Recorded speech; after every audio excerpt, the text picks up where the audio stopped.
स्वागत है आपका माइंड मेकर्स पर। मैं हूं धीरज कुमार और आज बात करेंगे इटली के नए प्रधानमंत्री जॉर्जिया मेलोनी के बारे में। 24 सितंबर को जॉर्जिया मेलोनी ने इटली के प्रधानमंत्री चुनाव में अपनी जीत दर्ज करके वहां की पहली महिला प्रधानमंत्री बनी हैं। अपने प्रेस कॉन्फ्रेंस के दौरान जॉर्जिया मेलोनी ने अपने सभी सपोर्टर्स का शुक्रिया अदा किया है। उन्होंने ये भी कहा कि इस जीत को वो उन्हें समर्पित करना चाहती हैं जो उन लोगों के साथ नहीं हैं और कल से उन्हें अपने वैल्यू को सही साबित करना होगा।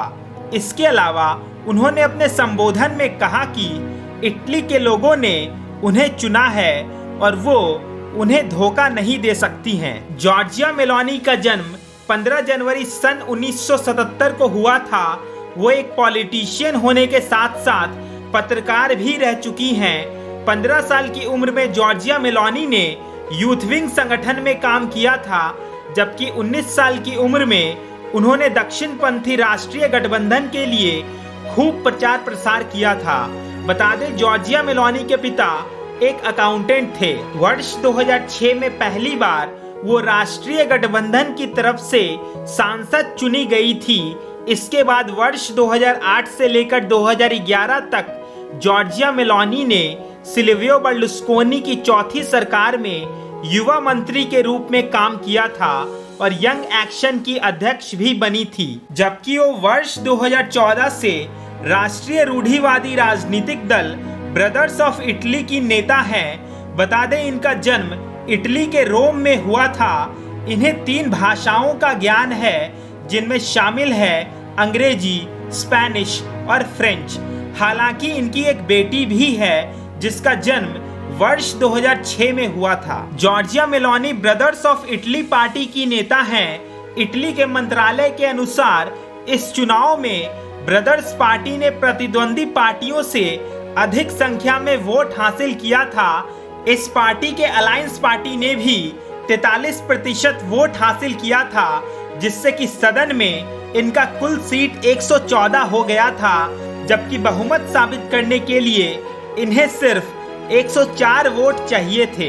इटली की इस नई सरकार के सामने कई चुनौतियां खड़ी हैं, जैसे रूस का यूक्रेन पर हमले की वजह से ईंधन के सप्लाई में भारी किल्लत आ रही है, जिससे कि महंगाई दर काफी हद तक बढ़ चुकी है। इसके अलावा यूरोपियन सेंट्रल बैंक के द्वारा इटली के फाइनेंशियल इंटरेस्ट रेट में वृद्धि की गई है, जिसके तहत इटली के 10 साल के बॉन्ड पर इंटरेस्ट रेट 1% से बढ़ाकर 4.3% कर दी गई है। महज 8 सालों के वक्त में इटली ने 6 प्रधानमंत्रियों को देखा है।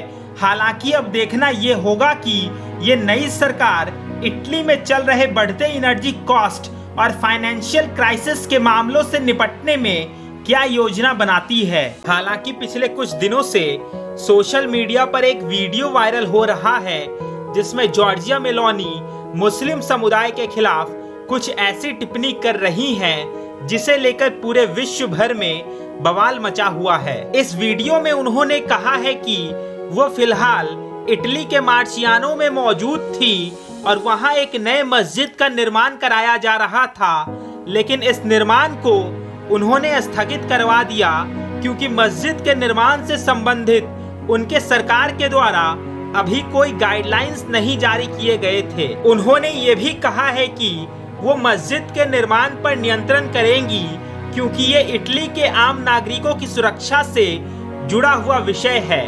बताया जा रहा है कि ये सभी guidelines brothers of Italy party के द्वारा बनाए जाएंगे, जिसके तहत प्रोफेशनल लॉ सभी इमाम्स के लिए बनाए जाएंगे और उन्हें इन नियमों का पालन करना होगा। इसके पीछे जॉर्जिया मेलोनी की ये दलील रही है कि वो इन सभी मस्जिदों के अंदर हर तरह की गतिविधियों पर नजर रखना चाहती हैं, फिर चाहे वो धार्मिक उपदेशों को लेकर हो या फिर अन्य सामूहिक वार्तालाप को लेकर। इसके अलावा उन्होंने ये भी कहा है कि उनकी सरकार इस बात पर भी नजर रखेगी कि इन सभी मस्जिदों और इनके सांस्कृतिक संस्थानों को किन किन सूत्रों के द्वारा फंडिंग मिल रही है। बताया जा रहा है कि वहां के इन सभी मस्जिदों को सऊदी अरब और कतर जैसे देशों से फंडिंग मिलती है।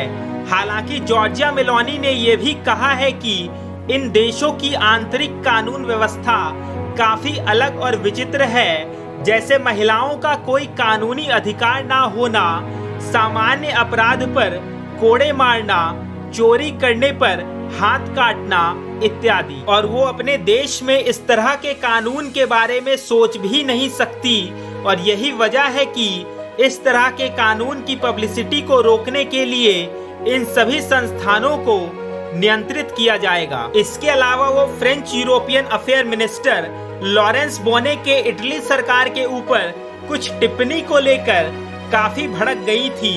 बता दें, लॉरेंस बोनी ने कहा था कि इटली में चुने गए नई सरकार के सत्ता में आने के बाद फ्रांस अब बहुत ही बारीकी से वहां के वैल्यूज और कानून व्यवस्था को मॉनिटर करेगा। इस टिप्पणी पर जॉर्जिया मेलोनी ने कहा है कि ये धमकी इटली जैसे श्रेष्ठ देश के लिए कभी स्वीकार नहीं किया जाएगा।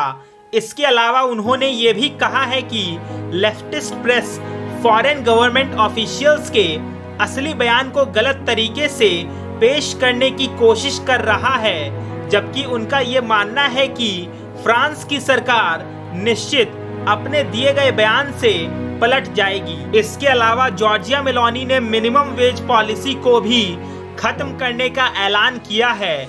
उनकी पार्टी का कहना है कि इटली के मूल निवासी टैक्स भरते हैं, जबकि बांग्लादेश, लीबिया और सीरिया से आए लोग लो मिनिमम वेज लॉ का फायदा उठा रहे हैं। बताया जा रहा है कि वहां की सरकार 700 यूरो प्रति बच्चे के पॉलिसी को बहुत ही जल्द खत्म करने जा रही है। इस वीडियो पर आपकी क्या राय है, आप हमें कमेंट बॉक्स में बता सकते हैं। साथ ही इस चैनल को जरूर सब्सक्राइब करें।